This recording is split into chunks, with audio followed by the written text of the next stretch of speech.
السلام علیکم ناظرین، میں ہوں چینل اردو فلاسفر سے آپ کا میزبان محمد تصور۔ آج کا ہمارا لیکچر ہے آپ بیتی پر۔ آپ بیتی اردو زبان کا لفظ ہے جس کے لغوی معنی ہیں اپنا حال بیان کرنا۔ گرامر کی روح سے اپنی کہانی دوسروں کو کچھ اس طرح سے سنانا کہ آپ کے ذاتی حالات و واقعات بغیر کسی ملمح سازی کے دوسرے تک پہنچانا آپ بیتی کہلاتا ہے۔ ڈاکٹر سید عبداللہ نے آپ بیتی کی تعریف کچھ یوں کی ہے: سب سے اچھی آپ بیتی وہ ہوتی ہے جو کسی بڑے دعوے کے بغیر بے تکلف اور سادہ حوالے سے زندگی پر مشتمل ہو۔ آپ بیتی صرف کسی شخص کے حالات کا مجموعہ نہیں ہوتی، بلکہ لکھنے والے کی داخلی کیفیتوں، شخصی تجربوں اور جذباتی وابستگیوں کی داستان یا کہانی ہوتی ہے۔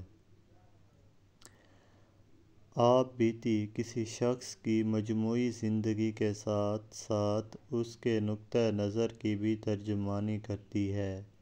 مجموعی طور پر لکھنے والے کی زندگی پر اثر انداز ہونے والے معاشی اور معاشرتی عوامل کا بھی پتہ چلتا ہے۔ آپ بیتی کے لکھنے میں مصنف کا غیر جانبدار ہونا ضروری ہے۔ آپ بیتی مختلف مقاصد کے تحت لکھی جاتی ہے۔ بعض اوقات لکھنے والا اپنے ذاتی تجربات معاشرے میں رہنے والے دوسرے لوگوں تک پہنچانا چاہتا ہے۔ آپ بیتی نگاروں کے تجربات کو بیان کرنے کا مقصد اپنے تجربات کی روشنی میں دوسروں کی زندگی کو بہتر بنانے کی کوشش بھی ہوتی ہے۔ آپ بیتی نگار بعض اوقات محض یادگاروں کو اور دلچسپ باتوں کو دوسروں تک پہنچانے کے لیے بھی آپ بیتی لکھتا ہے۔ آپ بیتی کی عام طور پر 3 قسمیں ہیں۔ عام آپ بیتی: عام آپ بیتی مکمل آپ بیتی وہ ہوتی ہے جس میں لکھنے والا آخری عمر میں اپنی زندگی کے تجربات تحریر کرتا ہے، پیدائش سے لے کر عمر کے آخری حصے تک کے واقعات قلم بند کرتا ہے۔ دوسری قسم کی آپ بیتی ہے نامکمل آپ بیتی۔ اس میں لکھنے والا اہم واقعات بغیر کسی ترتیب کے بیان کر دیتا ہے۔ وہ اپنی زندگی کے تمام معاملات کی بجائے چیدہ اور ضروری واقعات کو منتخب کرتا ہے اور آپ بیتی کا حصہ بنا دیتا ہے۔ آپ بیتی کی تیسری قسم ہے غیر انسانی آپ بیتی۔ یہ آپ بیتی عام طور پر درختوں، جانوروں اور بے جان چیزوں کے بارے میں ہوتی ہے۔ عام طور پر کوئی دوسرا تحریر کرتا ہے۔ پھول، کرسی، کتاب سب تیسری قسم غیر انسانی آپ بیتیاں ہیں۔ غیر انسانی آپ بیتی لکھنے والے کا اس چیز کے بارے میں مشاہدہ اور معلومات مکمل اور درست ہونا ضروری ہے۔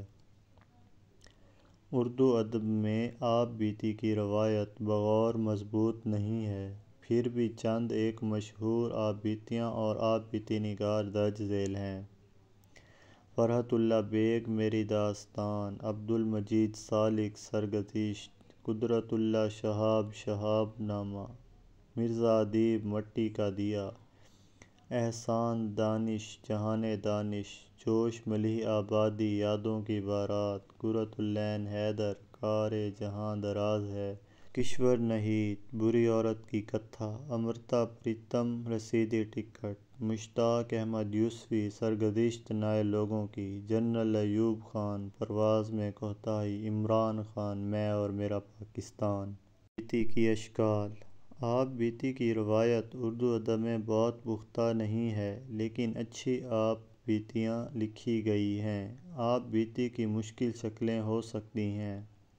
پہلے نمبر پر ہے سفر نامہ، جس میں سفر سے لطف اندوز ہونے والا دوسروں کو شریک کرتا ہے، اپنے ذاتی تاثرات کے ساتھ خارجی مناظر جو وہ دیکھتا ہے اور مختلف لوگوں کے رویوں کو بھی تبصرے میں شامل کرتا ہے۔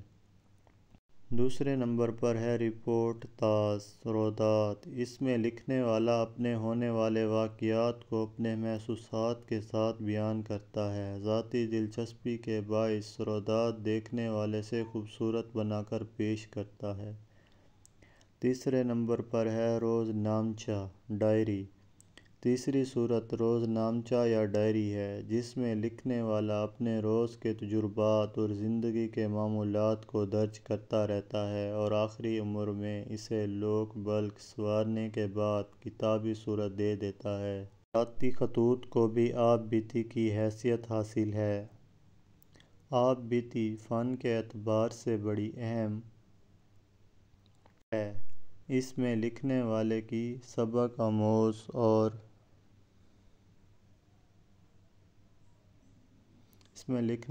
سبق آموز اور عبرتناک باتیں سامنے آتی ہیں، جس سے سوسائٹی کے لیے مفید سمجھا جاتا ہے۔ کسی شخص کی زندگی کی مختلف تہہ لہروں کی داخلی کیفیت کو سمجھنے کے لیے آپ بیتی بڑی اہم صنف ہے۔ آپ بیتی ہم کسی بھی شخص کے زمانے کی تاریخ، معاشرتی اور تہذیبی روایات کو جان سکتے ہیں۔